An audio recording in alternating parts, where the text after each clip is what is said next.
Medok'tan Garcinia Gel 8'de sağlığı sunar.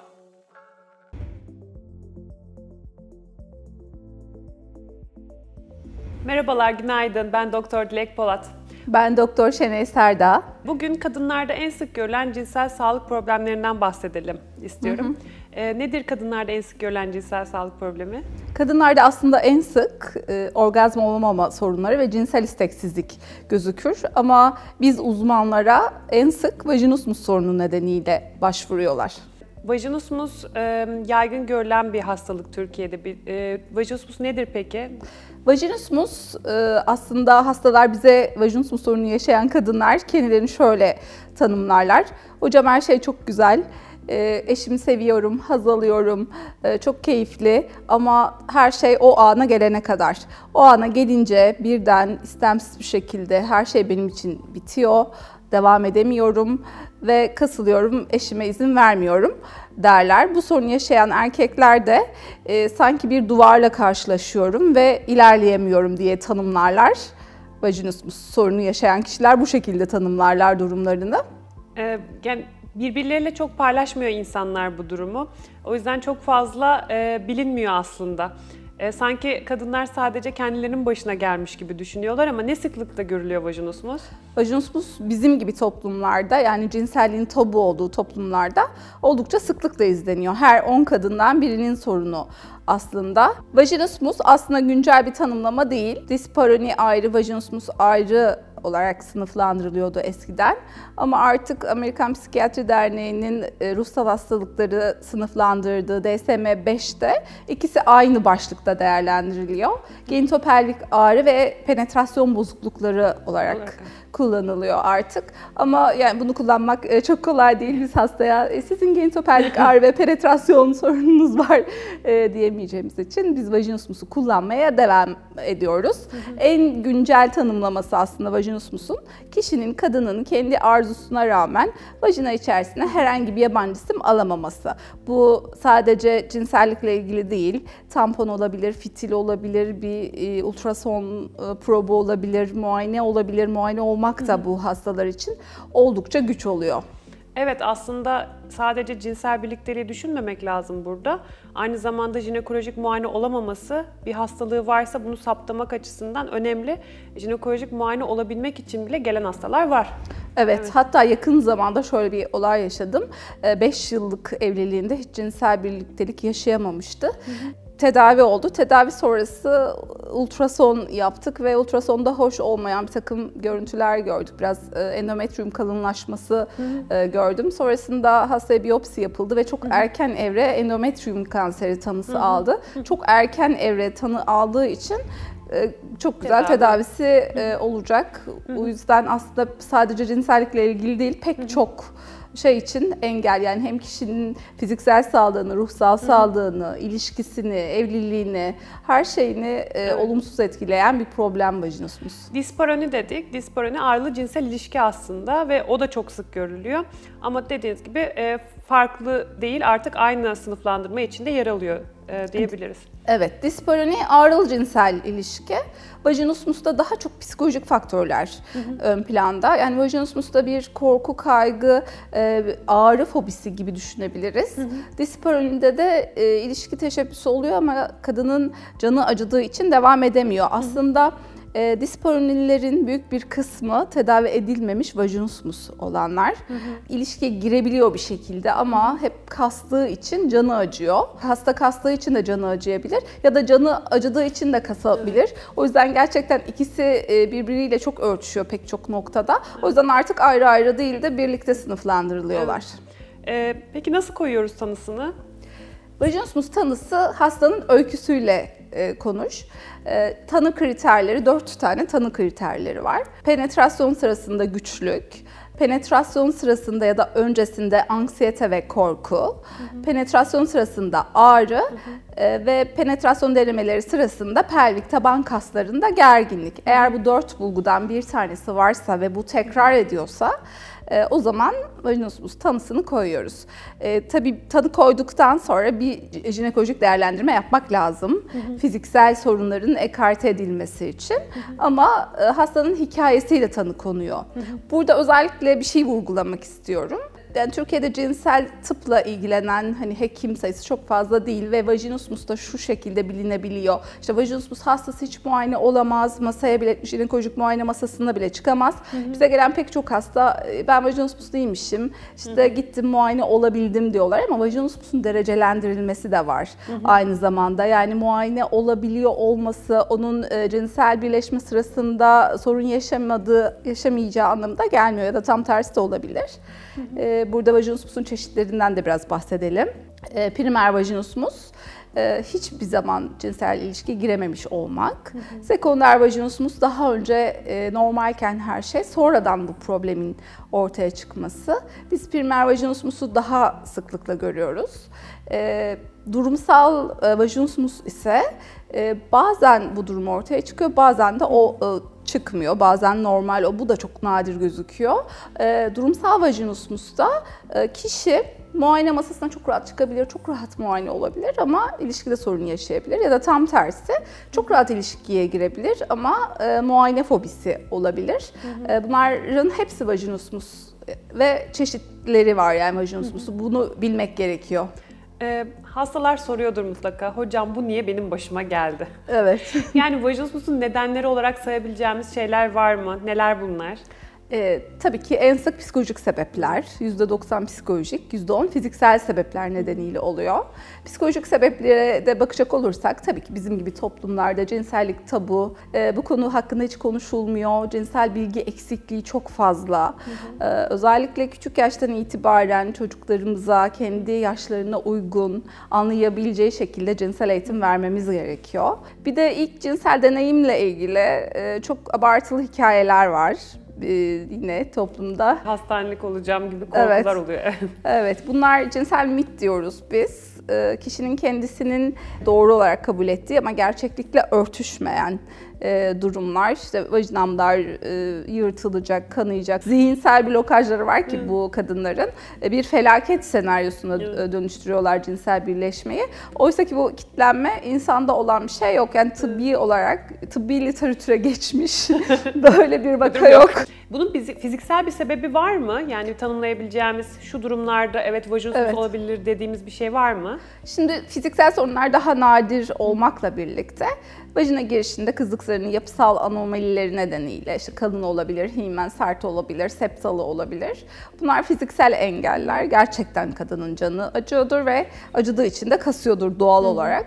Ya da vulvar vestibulit sendromu dediğimiz yine vajina girişindeki kronik enflamatuar süreçler nedeniyle olabilir. Bu nedenle işte öncelikle bir jinekolojik sebepleri, fiziksel sebepleri ekarte edip tedavi öyle planlamak lazım. Evet, tabii önce değerlendirmek, sonra ona göre bir tedavi planı oluşturmak lazım. Peki tedavisi nasıl? Her kadına verilen tedavi aynı mı? Tedavi çeşitleri neler? Şimdi vajinismus aslında bir hastalık değil, bir semptom, bir savunma mekanizması. Dolayısıyla herkesin vajinismus olması için altta yatan sebep farklı. Dolayısıyla tedavisi de farklı olmalı. Vajinismus tedavisi kişinin üzerine dikilmiş özel bir kıyafet gibi o kişiye göre, o kişiye uygun olarak planlama yapmak lazım. En sık biz bilişsel davranışsal terapileri kullanıyoruz. Tabii öncesinde anemnez çok önemli. Yani anemnez dediğimiz hastanın öyküsünü dinlemek çok önemli. Belli sorunları ekarte etmemiz lazım. Travması, partneri varsa ilişkisel sorunları var mı? Öncelikle bunları değerlendirip, fiziksel yapısını değerlendirip, kişinin bilişsel çarpıtmaları, o zihninde cinsellikle ilgili algıları ne kadar doğru, hangileri doğru, hangileri yanlış. Öncelikle bunları saptayıp o kişiye uygun bir tedavi planlaması yapmak lazım. Yani herkesin tedavisi birbirinden çok farklı, seans sayıları farklı, ihtiyaç duydukları süre farklı. Peki kendinde böyle bir durum olduğundan şüphelenen bir kadın nereye başvurmalı? Hangi hekimlere başvurabilir? Öncelikle tabii ki cinsel tıp konusunda deneyimli olan, eğitimi olan bir hekim ya da bir klinik psikolog bu tedavileri yürütebilir. Ama jinekolojik sorunları ekarte ettikten sonra, böyle bir sorun olmadığını anladıktan sonra vajinismus tedavisine cinsel terapiler konusunda eğitim almış bir hekim, jinekolog ya da klinik psikolog yürütebilir. Evet, aslında bu çok önemli. Cinsel terapi konusunda o yöne yönelmemiş bir kadın doğum uzmanı da tedavi konusunda bazen yetersiz kalabiliyor maalesef. Evet, o yüzden, tıp derya deniz yani. Herkes her konuda çok yeterli, çok bilgili olamaz, olmak zorunda da değil. Evet. O yüzden mutlaka uzman birisine başvurmak gerekiyor bu konuda. Şiddeti derecelendirmesi dedik. Bunun şiddeti var, derecelendirmesi var dedik. Bunlar nasıl oluyor? Kaç derecesi var? 5 derecede derecelendirilmiş vajinismus.